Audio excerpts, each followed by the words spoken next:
Olá, eu sou o Caio. Eu sou o Henrique. Eu sou Patrícia. Hoje nós vamos gravar um vídeo discutindo a questão da ascensão dos movimentos neopentecostais como os novos partidos de massas, né? Dentro do contexto do estágio 4 da licenciatura em filosofia da UFABC.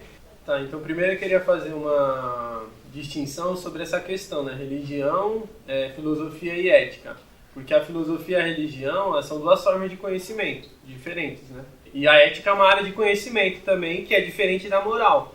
Então ela é um espaço de discussão e criação de hábitos, que é diferente da moral, que é quando algo se torna hegemônico, né? Que é uma discussão que o Paul Ricoeur faz, né? Bom, então eu queria fazer uma introdução sobre qual que seria essa atmosfera filosófica que nós estamos nos inserindo, né? Que eu estou trazendo, né? Que é mais a questão do marxismo. Então tem uma frase do Dom Helder Câmara que ele fala o seguinte: quando dou comida aos pobres, me chamam de santo. Quando pergunto por que eles são pobres, chamam-me de comunista. O Dom Helder Câmara, ele foi o brasileiro que teve mais indicações ao Prêmio Nobel da Paz, né? Além de ter sido recentemente declarado como patrono dos direitos humanos do Brasil. Mas o que é interessante pensar nessa frase? Tem dois elementos. Um é que, bom, para você fazer piedade, você não precisa ser comunista. Agora, quando você questiona, né, algo que se enfrenta diretamente, né, com a origem da pobreza, então você é comunista, né? O Frei Beto, ano passado participei de uma palestra com ele, em que ele falou, né, que ele entende que a religião ela é mais ampla que o marxismo porque ela consegue produzir mais sentido que o marxismo. Eu acho que a religião, em boa parte, ela produz mais sentido para a morte do que para a vida. Então, tem um livro da Rosa Luxemburgo, que é esse livro aqui. Na verdade é um livro editado pela Isabel Loureiro, né? Textos escolhidos da Rosa Luxemburgo, são 4 volumes, e nesse primeiro volume tem um texto que chama A Igreja e o Socialismo. É um texto de 1905, em que a Rosa Luxemburgo expõe a questão da igreja e das lutas sociais, da social-democracia, que ela fala, bom, o clero não deveria, né, se colocar contra a social-democracia, mas por que ele faz isso? Aí ela vai demonstrar historicamente por que eles fazem isso, né? Então ela coloca, por exemplo, a própria questão do surgimento do cristianismo, que ele se deu na Roma, né? Já num processo de decadência daquele Estado. Como as massas não viam, né, uma solução de sair daquela vida miserável na Terra, eles só basicamente foram encontrar uma saída no céu, né? E aí tem a frase do Bakunin, que ele fala: para escapar da sua miserável sorte, as pessoas têm 3 caminhos, 2 imaginários e 1 real. Os 2 primeiros são o bar e a igreja, o terceiro é a revolução social. Até o Marx, no livro Crítica da Filosofia do Direito, ele tem aquela frase famosa, né? Que ele fala que a religião é o ópio do povo. Mas geralmente as pessoas só falam dessa última frase, né?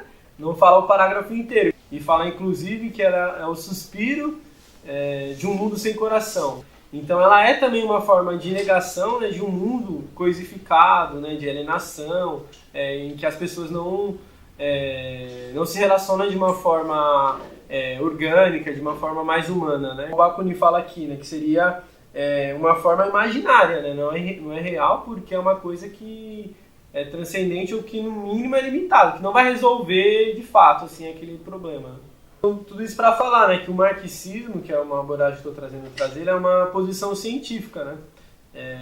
Então não é simplesmente uma questão de achar que a vida tem que melhorar, etc.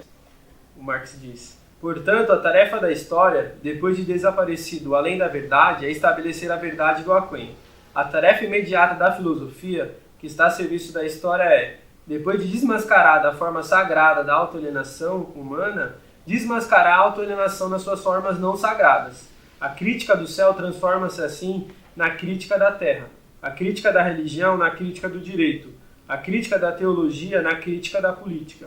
Então tem que criticar de fato as questões que afetam diretamente a vida cotidiana, mas que muitas vezes algumas políticas são usadas com fundamento nessas formas sagradas, né? E tem um livro do José Paulo Neto, que é um dos grandes marxistas brasileiros, né? Ele editou esse livro aqui, organizou na verdade, O Leitor de Marx, em que ele resume o método de Marx assim: se a fé removesse montanhas, os homens não fariam tratores. Explicita bem essa frase, essa questão da concepção materialista da história, né? A gente precisa tentar entender as questões, né, as relações sociais, pelas relações materiais mesmo de produção da vida, né? Então, por exemplo, as religiões, elas surgem historicamente como forma correspondente a determinadas formas sociais. Por exemplo, a burguesia, na sua fase de ascensão, ela fez uma crítica da religião, né? Fez uma crítica não, ela fez várias críticas das religiões, dos intelectuais burgueses, etc., porque interessava para ela naquela época fazer uma crítica da religião, na medida em que a religião era um empecilho para o seu avanço, né, do ponto de vista econômico e tal. Por exemplo, na própria filosofia moderna você tem a separação entre filosofia e teologia, né, que antes na filosofia medieval ainda não existia isso. Quem era a classe dominante na época era o clero, né? Então você tinha esse vínculo direto entre filosofia e religião. Porém, como a burguesia ela se tornou uma classe dominante, não se tornou mais interessante continuar com essa crítica à religião, né? É verdade, porque você pega, por exemplo, o Voltaire era um mega burguês, né? O cara que ganhar dinheiro com com comércio de escravos. Tipo, ele era extremamente rico, mas ele combatia a religião, ele combatia a igreja dessa perspectiva de um burguês, né? Porque ele queria uma sociedade secularizada, que buscasse as artes, que buscasse a filosofia. Então a burguesia tinha esse interesse em secularizar a sociedade e focar as coisas no comércio, na arte, né, nessas coisas materiais propriamente ditas. Mas de uma perspectiva burguesa, porque a forma de enriquecimento dele era uma coisa que produzia pobreza e... O próprio Marx diz, né, que a burguesia teve a sua fase revolucionária porque você tinha um momento assim, que chegou a um ponto que a burguesia estava acumulando recursos econômicos, mas eles eram proibidos pelos nobres de usar grande parte desse recurso, de fazer várias coisas, porque a princípio só quem era nobre poderia ter uma vida luxuosa, poderia ter acesso às belas artes e tal. Então você teve um momento revolucionário de uma classe que trabalhou e conseguiu acumular um determinado capital, ter a sua liberdade a partir disso. Porque é claro que essa classe, depois que conseguiu chegar no poder, continuou acumulando capital e chegou num nível que aí essa classe se tornou um problema. Ela já tinha um poder econômico e ela fez as revoluções para conquistar o poder político, o que é uma questão diferente, por exemplo, para o proletariado, porque o proletariado ele não tem o poder econômico, né? Então o proletariado ele não tem o poder econômico, mas ele tem o poder do partido, né? É interessante pensar também as religiões como que não tem assim a religião, né? Você tem várias correntes, né? Vários movimentos dentro das religiões.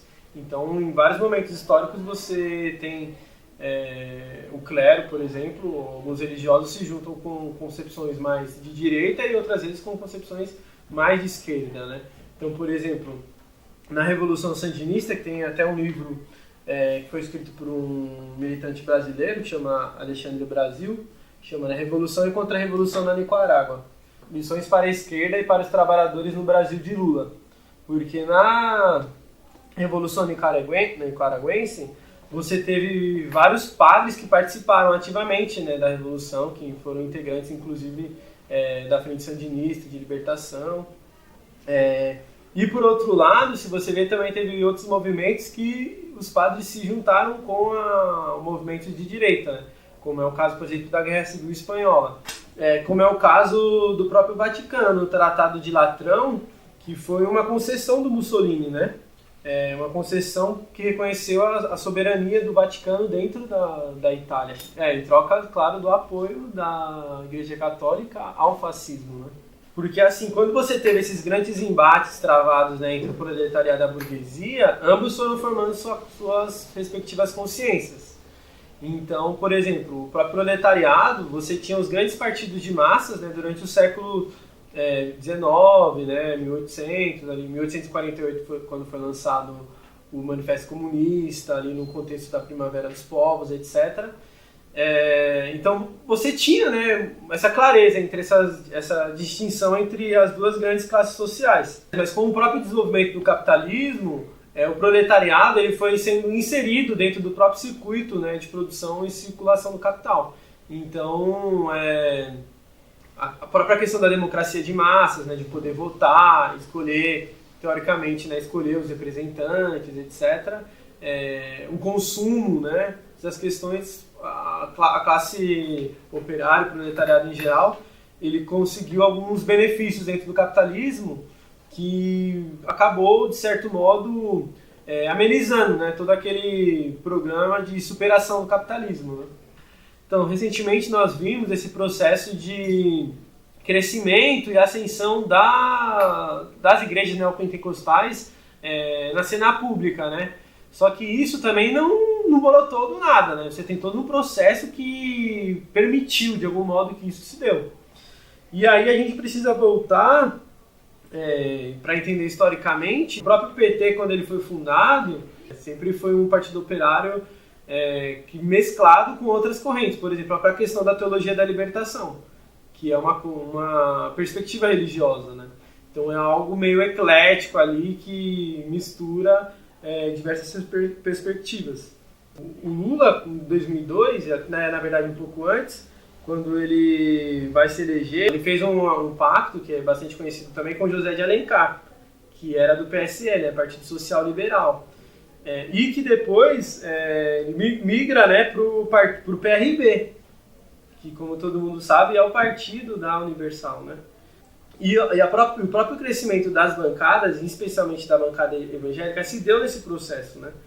O PRB, claro, é um partido fisiologista, então para eles o que interessa é estar junto com o governo, com quem está ganhando. Então, por exemplo, eles foram base do Michel Temer e é base do governista do Bolsonaro. Só que eles também foram base, né, de todos os governos anteriores do PT. Mas é uma coisa que constitui a própria política brasileira. O Bolsonaro, total essa abordagem, né, de tentar se colocar como o representante de Deus, né, e contra o PT, que seria ali o tudo que está contra Deus e contra essa perspectiva moralista, etc. O próprio José de Alencar, que foi vice-presidente de 2003 a 2011, ou seja, nos dois governos do Lula, ele se declarava contra, ele falava que homossexualismo, né, que na verdade não é essa palavra, que o homossexualismo já é ter a homossexualidade como uma doença. Então ele se declarava contra, né, e também contra o aborto e outras políticas do gênero, né. Tá, então agora entrando mais para essa questão do movimento neopentecostal.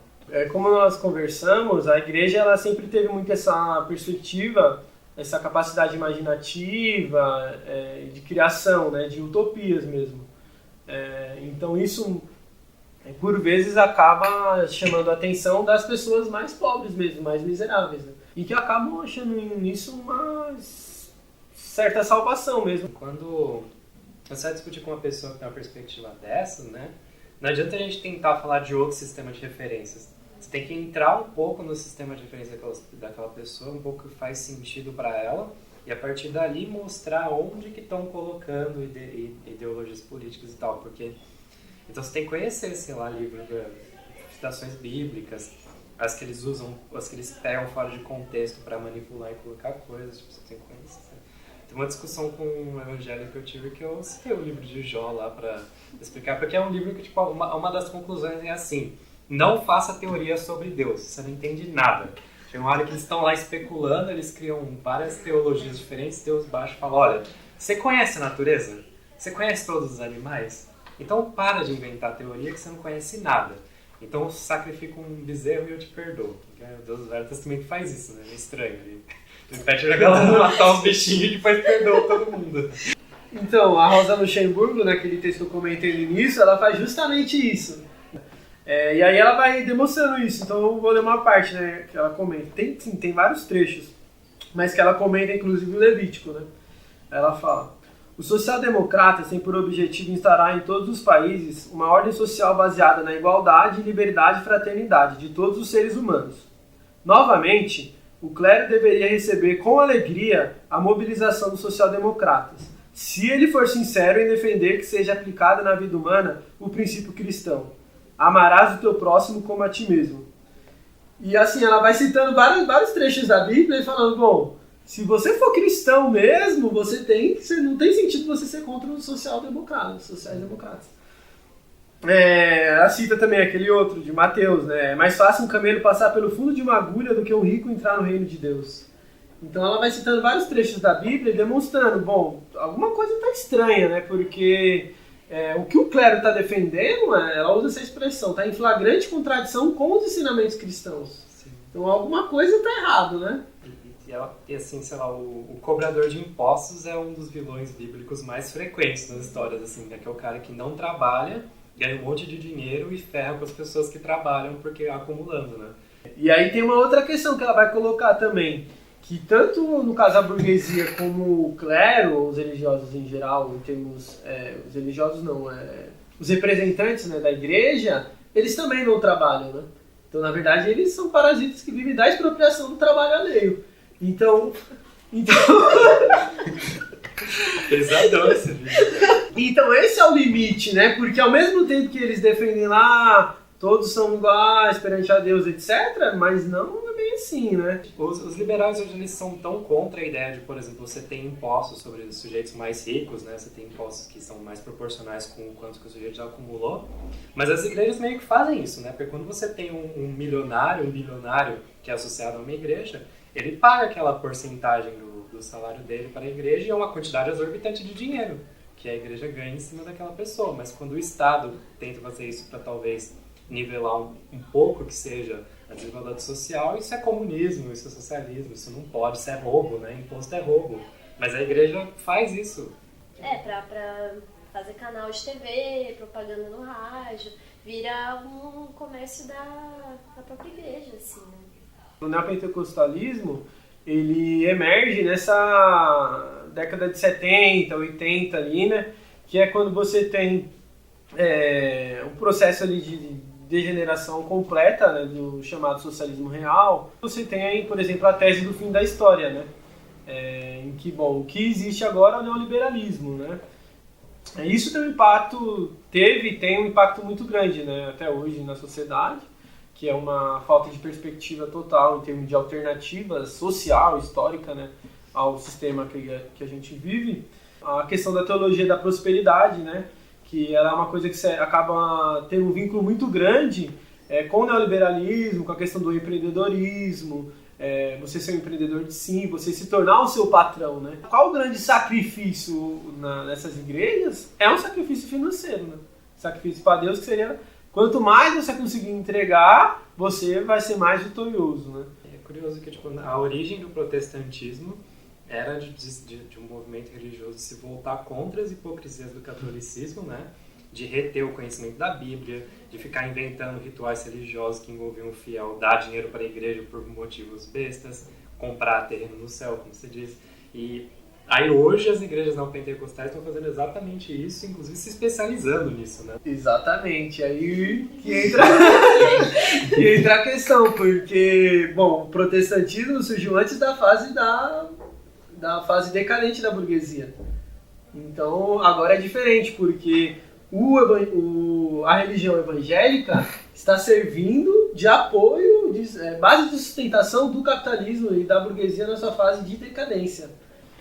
Bem, então, concluindo aí, tentando sintetizar tudo que foi falado, né? Acho que uma coisa que é importante pensar é que esses movimentos neopentecostais, eles não estão meio que perdidos, né? Eles sabem muito bem o que estão fazendo, assim. Eu acho que esse seria a principal contribuição, assim, para pensar.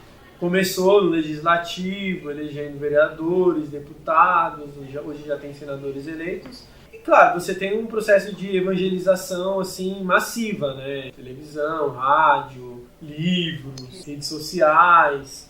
Então, com tudo isso que nós falamos, né, é interessante pensar esse processo de ascensão das igrejas neopentecostais como um partido de massas. O partido que o Bolsonaro lançou agora, Aliança pelo Brasil, né? Que o número eleitoral é o 38, né? Em referência e o desenho que fizeram também, né? Que são as balas lá, que é um movimento, assim, claramente, né? Com inspirações fascistas mesmo, de exterminar, né? O inimigo que eles criaram, que vai recolher assinaturas para esse partido nas igrejas. Então você vê, assim, muito claro esse processo de associação, né, da igreja como um partido político.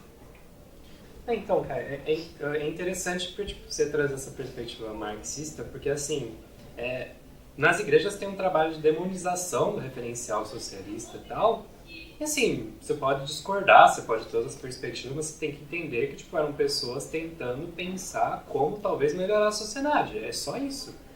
que é o que pedem para que a gente faça com a Bíblia, por exemplo, antes de criticar com as religiões, né? Entender primeiro, mas acho que o esforço precisa ser dos dois lados também, né? Para entender também o que esses autores que são demonizados, o que eles dizem. Não só o Marx, né? Mas os movimentos sociais também, feminismo, enfim, LGBTs, o que essas pessoas dizem, né? Não tem um esforço real de entender o discurso que está por trás de uma caricatura, né? Que é feita assim. Bom, então gostaria de agradecer a oportunidade colocada pelo Mauro Lopes, do canal Paz e Bem, também pela professora Fernando Carlos Borges, do canal Filosofia em Movimento, e agradecer a participação do Henrique e da Patrícia. Obrigada. Obrigado, pessoal.